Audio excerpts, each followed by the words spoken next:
Kaeyi and welcome to Hardware Heaven. Today we've been in Montpellier in France taking a look at Rayman Legends. We've got a nice standee behind us and we've got some awesome footage of how this game was actually developed. So let's take a look.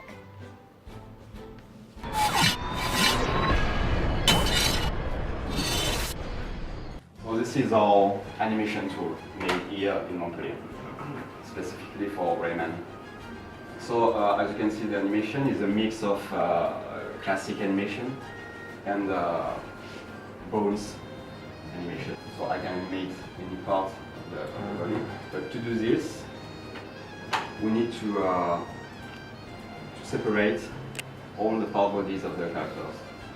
And as you can see, we have several mouths, eyes, and body parts, because we need to swap between to have a really good expression.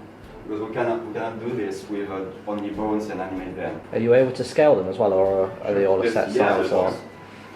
Because there are bones in it, so we can... Of course, yeah. Yeah, we can stretch and squash everything. So I'm assuming the central point inside of his mouth, that's sort of the rotation point, the center axis. Mm-hmm. Cool. So as you can see, for each part, so we added the bones. Mm-hmm. I cannot animate it there.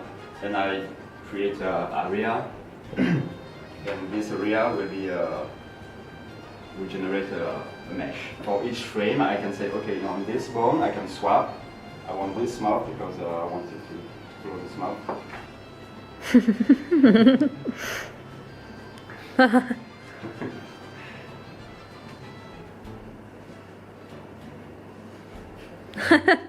Yeah, it is a cleaner. In one of our level, there is a floor really, really clean and shiny, and it's cleaning the floor. I think there is another animation with this. But for Rayman, we have really more animation. This is the full list of animations. Wow. He's a playable character, so he has much more animations. Maybe 400, I guess.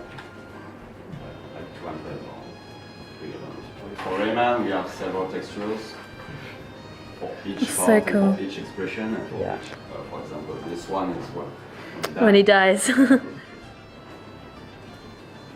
And we have a cool system that can allow us to change the Oh, So they're different costumes. that's really cool. So you can use Rayman animation to animate Globox, for example? No, you cannot do that. So you can use the same animations for all the Rayman skins, even if there are different proportions. If the head is bigger, it's the same animation because the bones doesn't change. Okay.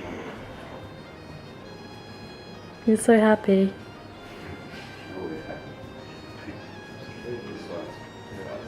It's like dubstep Rayman.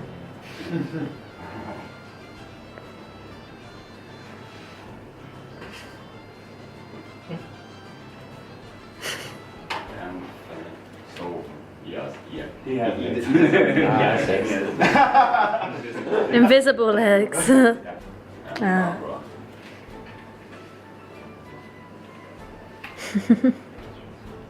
that's exactly the same for Oh. oh yeah. Panties. Yeah. It's funny with this.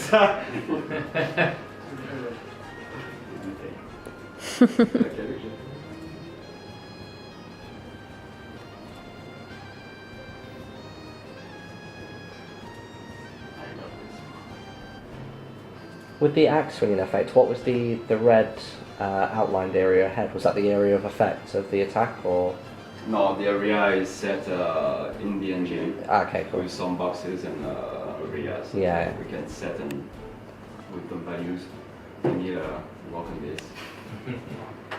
For the best gameplay. So where the axe is swinging, do you have to draw that as well? Like the arc of the... You can see when she swings, there's like a drawing behind it. Do you have to animate that all individually as well? So they're that? It's only one drawing, I think. Yes, it's just one. It's only one drawing, yeah. So on one frame. And Ah. it fades. Oh, I see. And then we add some more effects in the engine. But this one is in the animation. This is the final texture of Rayman. All the parts are merged into one texture.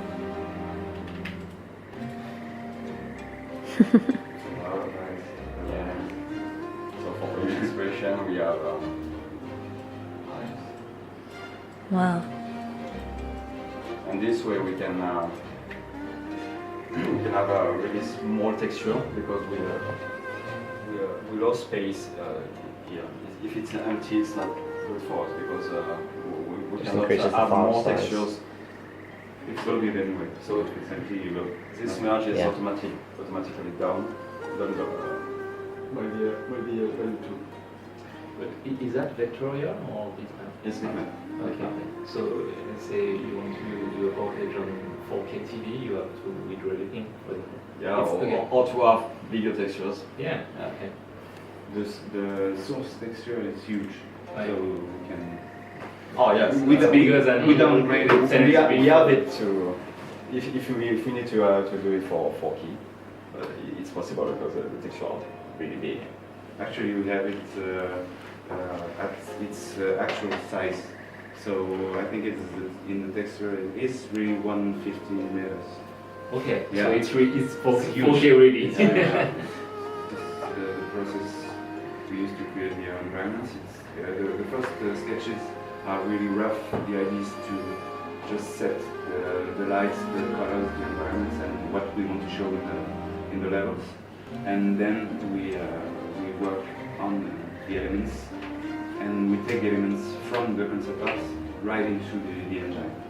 The technology we have allows us to just take the concept arts and use them as game assets almost directly.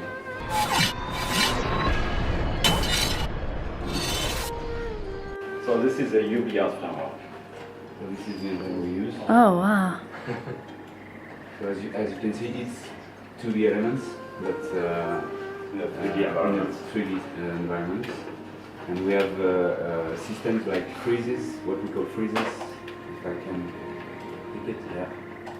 And these are smart textures because if you change it follows, so you can draw directly with the collision. If you So do you do all the artwork first and then you will build all of the levels based on this? Yeah, it's really fast for the level designers to work, and even for us because That's really it's cool. also easy for graphic elements to. So with those bends in the bridge, just the mesh being reshaped, or is it actually drawn? Do you draw them at different sorts of angles? It's a mesh. It generates a mesh, but Yeah. we have textures with extremities. Yeah. So when you grow the freeze, the extremities remain, Mhm. and it fills the Awesome. between And the middle will tile. Yeah. Repeat. So it's very easy to change this.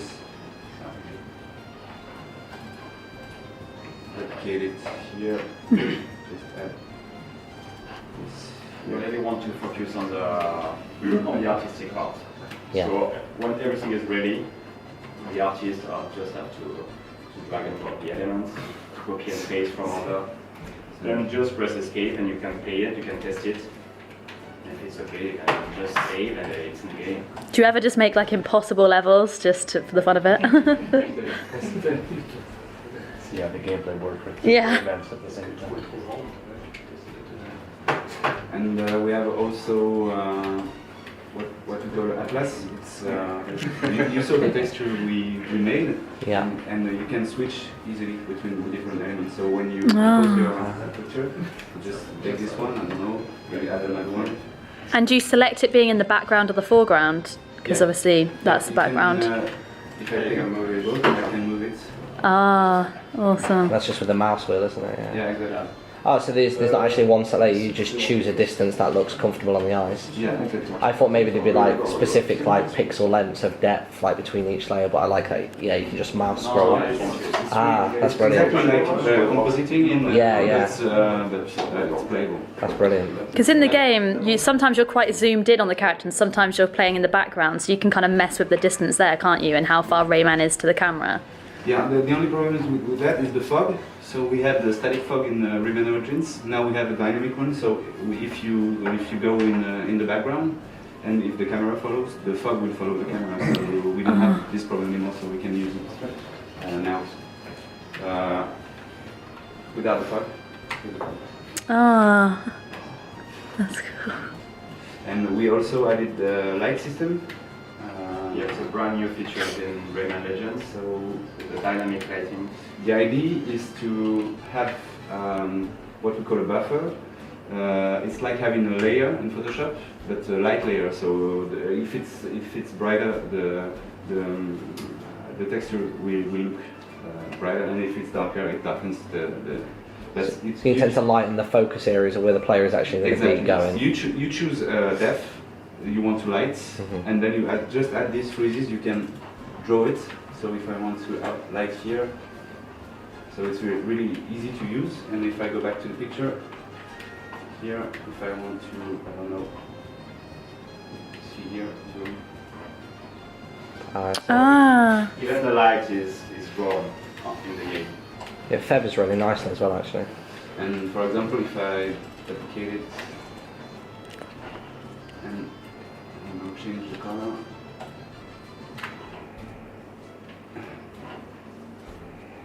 Okay. So you can change that for different environments if you've got quite like a swampy area or. Yeah.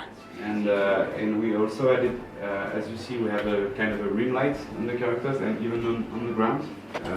It's like a mask. So if I want to, I don't know, this one. If I want to have maybe really, if it works, does it? It does. Oh. Cool. So if the character goes in front of a flame or something, you can add the orange. And we can also animate it. Every object can be a light source in the game. So an enemy can light another player. So it's really feels easy because it's like working in Photoshop. But, Yeah. You work directly in the engine. And is it very different from the other engine you used? Yeah. It is really different. It is. You mean 3D engines? Yeah, like other engines for platformers or any of the. I don't really know other 2D engines, okay. but I know some 3D engines, and it's really different. Really. Much faster, and you only focus on what you see. So it's fast and it's efficient. And we also added something new. It's the 3D. I'm gonna die. I always do. Yeah. Oh. So as you see, we can Fireballs. the lights. You can switch them on and off. For example, here it's dark, and then I go back. I'm gonna enter the light and jump on the button, and Oh, so you actually turn them on, like you can trigger them as events to turn on. And we also added the 3D elements. So for the bosses, we have it's real 3D. The challenge was to make it look like 2D because it would have been a problem if it's that's bad. Yeah, shouldn't be bad.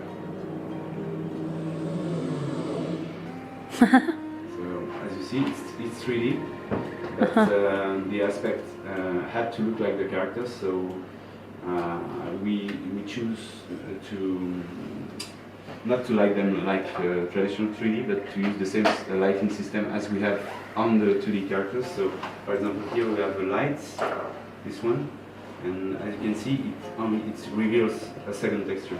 It's not directional lighting. If you were to move that upwards, would it not light? Does it only light the very front face? So would it, if you were moved it up between the head and the tail, would it light the tail at the back, or? Yeah. No, because Oh, it's just- too far. Because it's too far away. Yeah, Cool. but Yeah. if I take this one and put it here, yeah. Ah, brilliant. So it's a free light, but it works like There is an area. the other system. Yeah. Just to have the same visual effects. Mhm.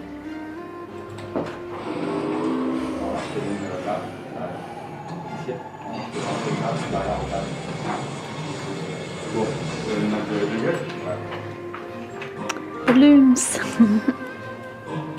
So we also can work with multiple level open, multiple scenes, and copy paste element from one to another. And so for this one, for example, if I want to take this and it's just easy as and paste it here.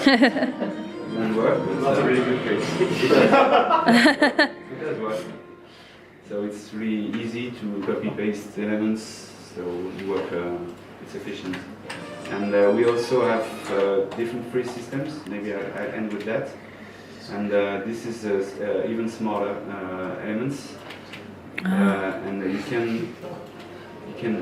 you have the angles here, so if you add points and change the shape, as you see, it always works. So I just have to do this, and I want that be able to like myself.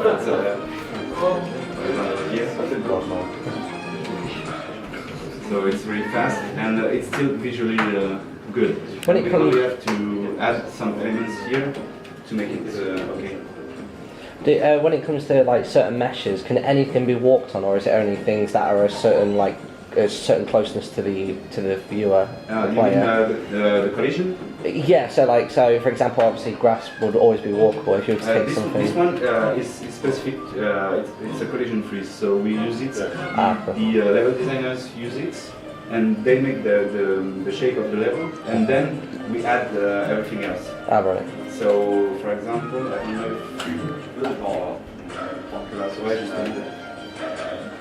So we'll show you what we receive from a level designer. Okay. so I hide. And then you add all the art to it? This is the level design. What the level designers do. So they use this freeze, and they make the shape of the level, and we add the rest. Wow. Brilliant. Big difference. Yeah, thank you.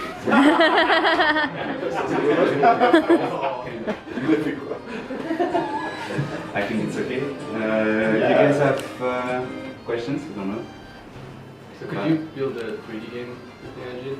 Maybe I'm getting too far. We have the elements, so yes, You it's just have to possible, but flip the camera, I guess. that's not our goal. We really want to make really good 2D games, and the framework is done for 2D. But yes, we added some 3D bosses, so yes, nothing is impossible.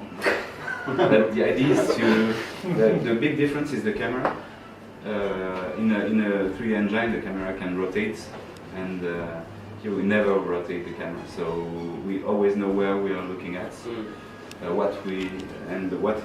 what's in the screen. So it's really easy to make it to put all the energy in one, and you don't have to care about the rest. In 3D, you have to care about everything because the player can turn and look everywhere. So it's very different philosophy. You were saying the engine was developed in Montpellier. Was that developed in the house, or was it from somewhere else in the area? It was made to make Rayman. Oh, brilliant. Yeah.